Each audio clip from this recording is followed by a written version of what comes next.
In 2009, we got introduced to the beautiful and wondrous world of Avatar. Directed by James Cameron, starring Sam Worthington, Zoe Saldana, and Sigourney Weaver, this movie is about a paraplegic Marine who goes on a dangerous journey to the world of Pandora on a mission. But he is torn between continuing to follow orders and accepting and belonging in the world that he truly believes is his home. So we're going to dive into this movie and help you decide whether or not it's the right one to watch as a Christian right now.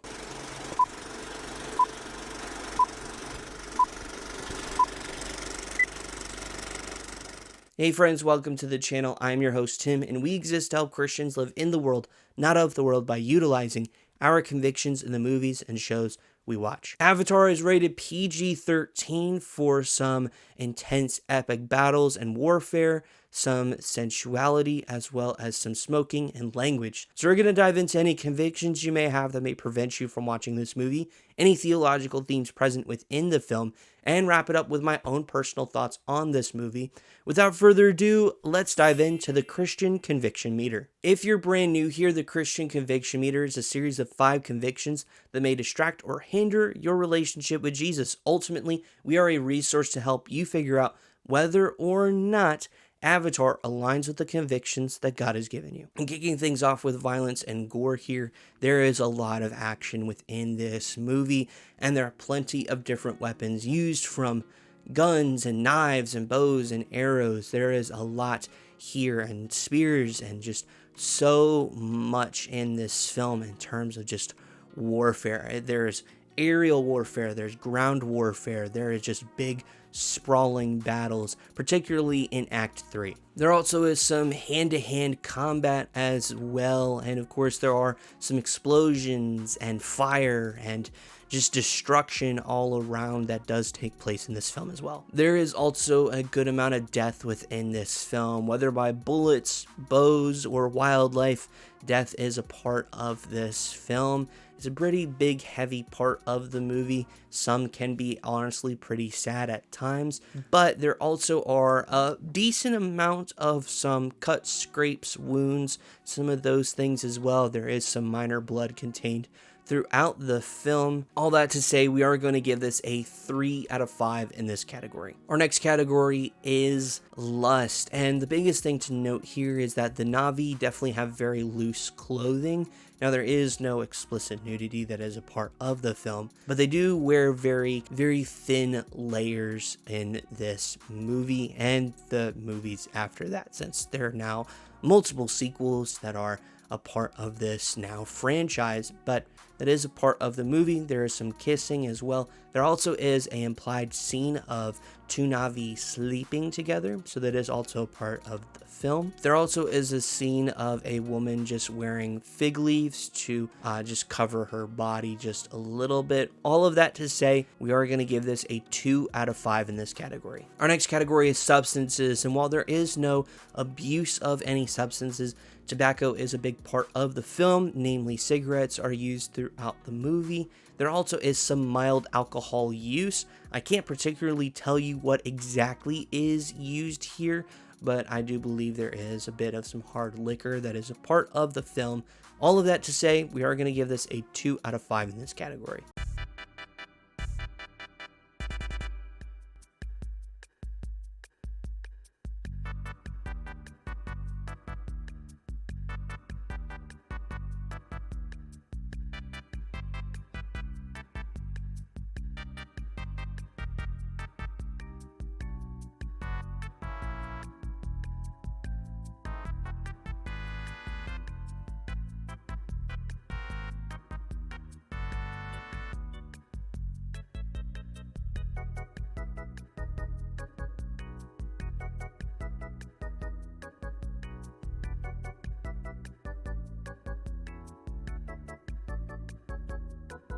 Our last category is intense/horror scenes. This is not a horror movie, which means there are no horror images or scenes to worry about in this film, but this is a very intense movie. Like I talked about, there is all-out war that happens within the film. It is an intense battle sequence. But there is a lot of destruction and chaos and explosions and fire throughout this movie.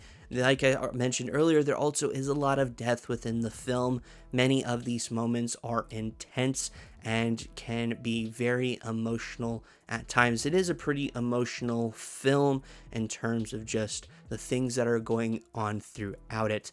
All of that to say, it is overall a really intense film. We are going to give this a 4 out of 5 in this category. So our grand total on the conviction meter is going to be a 14 out of 25. The biggest thing to note here is, while it does have things in every category, it is pretty moderate in its action and some of those things, but also is a very intense film. And so it is pretty high in that category, particularly from just the different parts of this film. But again, as I like to mention in every review I do, if any of these areas that we talked about make you feel uncomfortable or compromise the convictions that God has given you, make sure to follow your convictions. No movie that you watch is going to be more important than your relationship with Jesus. So make sure to keep following and pursuing Him, guiding by the convictions that He is giving you. So with that being said, it leads us beautifully as we talk about some theological themes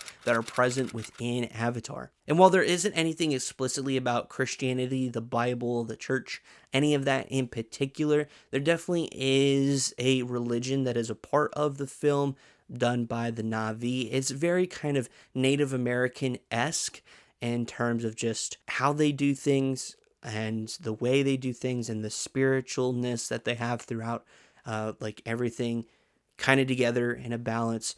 Essentially, the best way to put it is, if you've ever seen the Disney movie Pocahontas, it's Pocahontas with blue creatures and all-out war. That's the best way to describe this movie. But anyways, in all seriousness though, there isn't anything explicitly about Jesus, the Bible, Christianity. None of that is contained within the film. So with that being said, let's talk about what I think of Avatar. And this is by far one of the most popular movies of the 2000s, in particular by the fact that it is still the highest grossing movie of all time, which should have been dethroned a while ago, but they decided to re-release it in theaters for some odd reason, probably to stay ahead. But there are things to definitely like about this film. It's got a really great soundtrack done by James Horner. It's got some really great visuals. I mean, this franchise is visually stunning, and this film definitely has that for sure.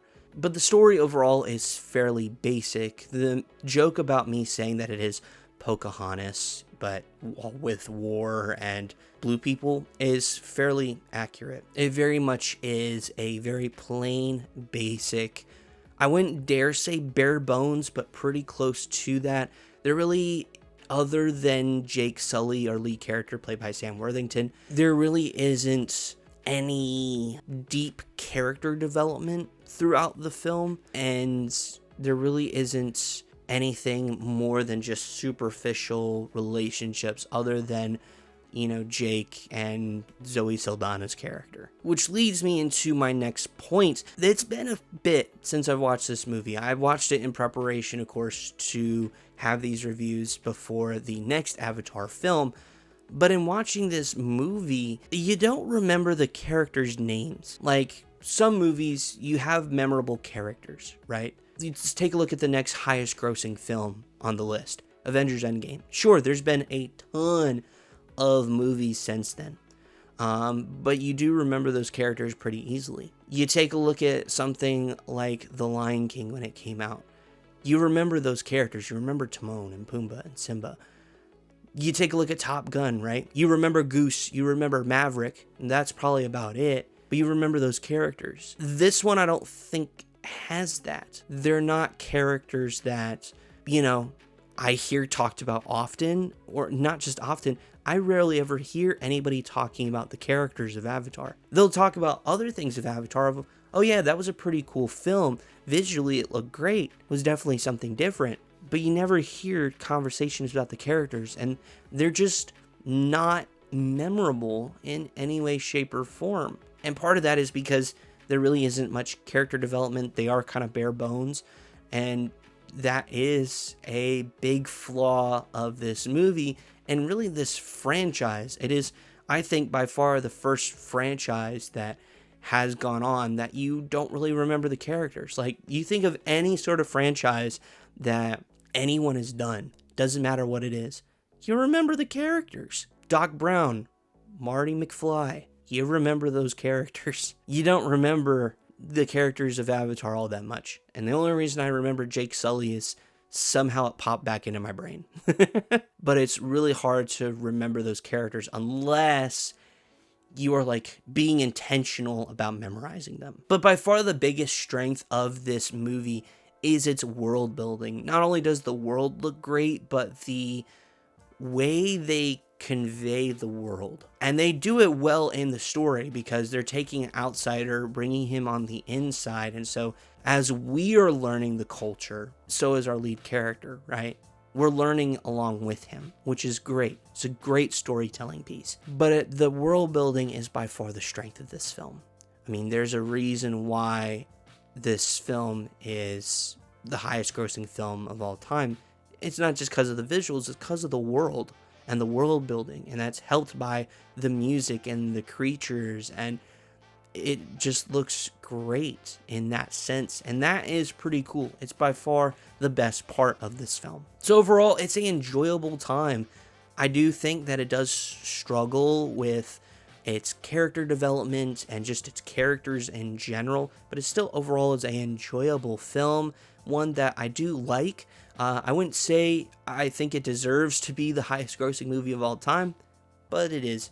All that to say though, we are going to give this a 8.1 out of 10. So it's a 14 out of 25 on the conviction meter. It's an 8.1 out of 10 in our review. Those are my thoughts, so let me know yours down in the comments below. Let's chat all things about Avatar in the comments. And while you're down there, consider hitting that like, subscribing for us, joining our community here on YouTube. Just helps to send us out into the algorithm, allows us to reach more Christians, to help them utilize their convictions to ultimately follow Jesus better. Thank you so much for taking time out of your day to spend time with us here. We truly appreciate it. It means the absolute world to us. Before you go, there's a few video recommendations over here that YouTube is suggesting to you. I have no idea what they've picked. Maybe they picked a good one for you, and we'll see you all in the next one.